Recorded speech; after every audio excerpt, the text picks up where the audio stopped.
'Twas the night before Christmas, when all through the house not a creature was stirring, not even a mouse. The stockings were hung by the chimney with care, in hopes that St. Nicholas soon would be there. The children were nestled, all snug in their beds, while visions of sugar plums danced in their heads. And Mama in her handkerchief, and I in my cap, had just settled down for a long winter's nap. When out on the lawn there arose such a clatter, I sprang from the bed to see what was the matter. Away to the window I flew like a flash, tore open the shutters and threw up the sash. The moon on the breast of the new fallen snow gave the luster of midday to objects below, when what to my wondering eyes should appear but a miniature sleigh and 8 tiny reindeer, with a little old driver so lively and quick, I knew in a moment it must be St. Nick. More rapid than eagles his coursers they came, and he whistled and shouted and called them by name. Now Dasher, now Dancer, now Prancer and Vixen, on Comet, on Cupid, on Donner and Blitzen. To the top of the porch, to the top of the wall, now dash away, dash away, dash away all. As dry leaves that before the wild hurricane fly, when they meet with an obstacle, mount to the sky. So up to the rooftop his coursers they flew, with a sleigh full of toys and St. Nicholas too. And then in a twinkling I heard on the roof the prancing and pawing of each little hoof. As I drew in my head and was turning around, down the chimney St. Nicholas came with a bound. He was dressed all in fur from his head to his foot, and his clothes were all tarnished with ashes and soot. A bundle of toys he had flung on his back, and he looked like a peddler just opening his pack. His eyes, how they twinkled, his dimples, how merry. His cheeks were like roses, his nose like a cherry. His droll little mouth was drawn up like a bow, and the beard on his chin was as white as the snow. The stump of a pipe he held tight in his teeth, and the smoke it encircled his head like a wreath. He had a broad face and a little round belly that shook when he laughed like a bowl full of jelly. He was chubby and plump, a right jolly old elf, and I laughed when I saw him in spite of myself. A wink of his eye and a twist of his head soon gave me to know I had nothing to dread. He spoke not a word, but went straight to his work, and filled all the stockings and turned with a jerk. And laying a finger aside of his nose, and giving a nod up the chimney he rose. He sprang to his sleigh, to his team gave a whistle, and away they all flew like the down of a thistle.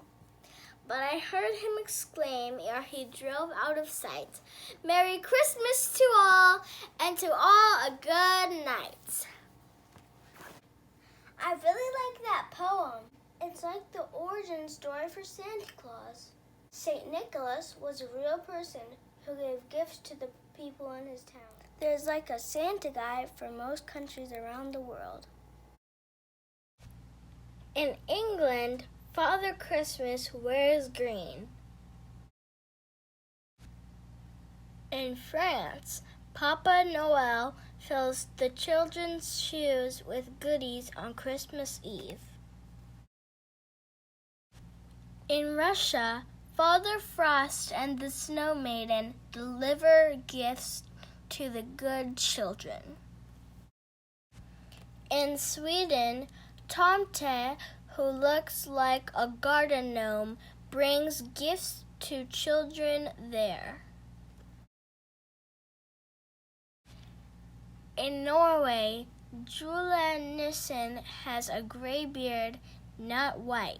He is also from the North Pole. Sinterklaas, the Dutch Santa, rides a white horse. Christkind, The Christ child is a female who brings gifts in Austria, Switzerland, and Germany. In Spain, they celebrate Three Kings Day to honor the wise men who brought gifts to Christ. All those stories are legends, like Dad says. But the real story for this season is the birth of baby Jesus. Listen to this. Some people call it the greatest story ever told. Mary was married to a kind man named Joseph. As the time for her baby's birth drew near, Mary and Joseph had to travel to Bethlehem to be counted. Mary rode on a small brown donkey all the way to Bethlehem. But when they arrived, there was no place for them to sleep. "I am sorry, but this inn is full," one innkeeper said. "There is no place for you to sleep here," said another. Finally, an innkeeper offered them a place to stay. "I have no room at the inn, but you can sleep in the stable where my sheep and cows sleep." So Mary and Joseph went into the stable where cows and horses slept in the hay. Mary looked around the stable and smiled. It was a perfect place to have her baby. It was warm against the animals, and the manger would make a nice soft bed for her baby to sleep. During the night, something wonderful happened. Jesus was born.